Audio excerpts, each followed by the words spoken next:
તો બીજી તરફ પણ ઉપલેટા શહેરમાં વિશ્વ હિન્દુ પરિષદ બજરંગ દળ દ્વારા પણ રામનવમીની ભવ્ય શોભાયાત્રાનું આયોજન કરવામાં આવ્યું હતું, જેમાં મોટી સંખ્યામાં લોકો જોડાયા હતા અને જય શ્રી રામના નાદથી વાતાવરણ ગુંજી ઉઠ્યું હતું।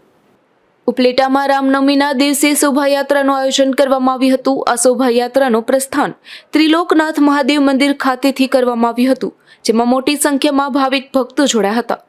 વિવિધ સમાજના આગેવાનો દ્વારા શોભાયાત્રાનું ઠેર ઠેર સ્વાગત કરવામાં આવ્યું હતું। આ શોભાયાત્રા ત્રિલોકનાથ મંદિરે શરૂ થઈ ગઈ હતી અને વિવિધ વિસ્તારોમાં ફરી હતી, જેમાં બસ સ્ટેન્ડ ચોક, વર્લ્ડ ચોક, બાપુના બાવલા ચોક થઈને બડા બજરંગ મંદિર ખાતે મહાઆરતી કરી શોભાયાત્રાની પૂર્ણાહુતિ કરવામાં આવી હતી। ત્યારે શોભાયાત્રામાં વિવિધ સમાજના આગેવાનો અને હિન્દુ સંગઠનના કાર્યકર્તાઓ જોડાયા હતા અને જય જય શ્રી રામના નારા લગાવ્યા હતા। જય શ્રી રામ। હું મહાવીરસિંહ વાળા ઉપલેટા। ભારતના કરોડો હિન્દુઓના આરાધ્ય દેવ એટલે ભગવાન શ્રી રામ। ભગવાન શ્રી રામની આજે જન્મ જયંતિ હોય તેના ભાગરૂપે આજે પ્રથમ જન્મ જયંતિ એટલે કે 500 વર્ષ પછી આપણે અયોધ્યામાં રામ મંદિર બની રહ્યું હોય ત્યારે સમગ્ર ભારત દેશમાં એક અનેરો ઉત્સાહ છે।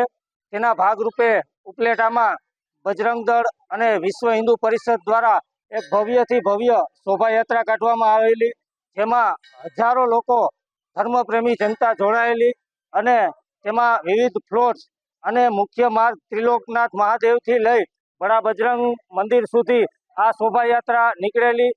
તેમાં ધર્મપ્રેમી ભાઈઓ તથા બહેનોએ હર્ષોલ્લાસ સાથે ભાગ લીધેલ અને એક દિવાળી જેવો માહોલ થયેલો।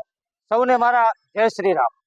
રામનવમીની ઉજવણી પ્રસંગે સમસ્ત હિન્દુ સમાજમાં ખુશીનો માહોલ જોવા મળ્યો હતો, તો સમગ્ર આયોજન માટે વિશ્વ હિન્દુ પરિષદ તથા બજરંગ દળના કાર્યકર્તાઓ દ્વારા ભારે જહેમત જ ઉઠાવવામાં આવી હતી।